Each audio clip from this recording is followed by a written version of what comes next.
Light house के लिए आवंटित धन समाप्त हो गया है। दिल्ली से पैसे मिलते ही काम शुरू हो जाएगा, ऐसा कहा पश्चिम त्रिपुरा के लोकसभा सांसद विप्लव कुमार देव ने।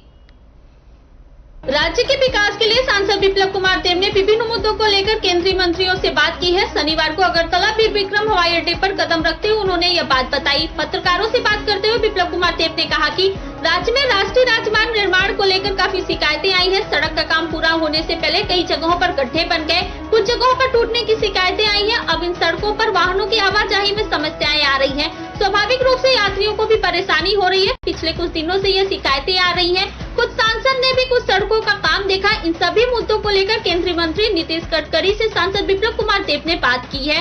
उन्होंने केंद्रीय मंत्री से अनुरोध किया है कि इन सभी मामलों की जांच की जाए। साथ ही आने वाले दिनों में त्रिपुरा के लिए जो भी टेंडर निकलेंगे वे सभी सड़कें आरसीसी से बनाई जाए।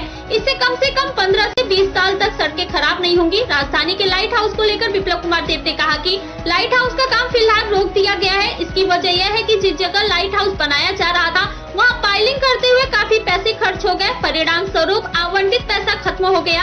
अब फिर से दिल्ली से पैसे लेने होंगे। इस संबंध में केंद्रीय मंत्री से बात हुई है। इसमें कुछ कानूनी जटिलाएं भी है, इसलिए कानून मंत्रालय की मंजूरी मिलते ही राशि जारी की जाएगी।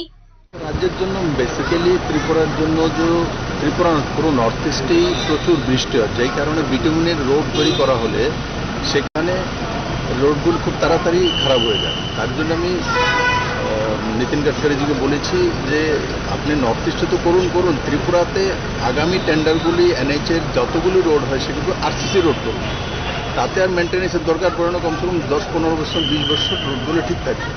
তো উনি বলে দিয়েছেন একটা কমিটি করে যে কোয়ালিটি যে কাজগুলো হয়েছে ত্রিপুরাতে সেগুলো দেখার জন্য, সেগুলো চেক করার জন্য টিম পাঠানোর জন্য, আর এখানে আগামী টেন্ডারগুলো যাতে আরসিসি রোড হয় তার জন্য নির্দেশ করেছেন। দ্বিতীয়ত লাইট হাউসটা অনেকদিন যাবৎ পেন্ডিং আছে, করোনার সময় পেন্ডিং হয়ে গেছে, কারণ লাইট হাউসের জায়গাটা আমাদের নিচু ছিল, তার মধ্যে পাইলিংয়ে প্রচুর টাকা খরচ হয়ে গেছে। তার জন্য আমি মনোহরলাল সেক্রেটারিকে বলেছি বলে আপনি এক্সট্রা টাকা দিয়ে দিন, কিন্তু সেটা একটা এক্সট্রা টাকা দিতে গেলে সেটা একটা লিগ্যাল সেকশনে গিয়েছে। তো লিগ্যাল সেকশন থেকে ক্লিয়ারিটি আসার পর সেখানে এক্সট্রা টাকাটা দিয়ে দিলে লাইट हाउसটা করিয়ে গেলে 1000 মানুষের গরিব মানুষের ঘর হয়ে যাবে। हालांकि एक बात साफ है कि फिलहाल लाइट हाउस का काम नहीं हो रहा है। शरदोत्सव से पहले काम फिर से शुरू नहीं होगा। स्वाभाविक रूप से जो लोग आशा कर रहे थे कि दुर्गा पूजा से पहले ही लाइट हाउस चले जाएंगे, उनकी वह इच्छा अभी अधूरी रह गई। Bureau report, fact find.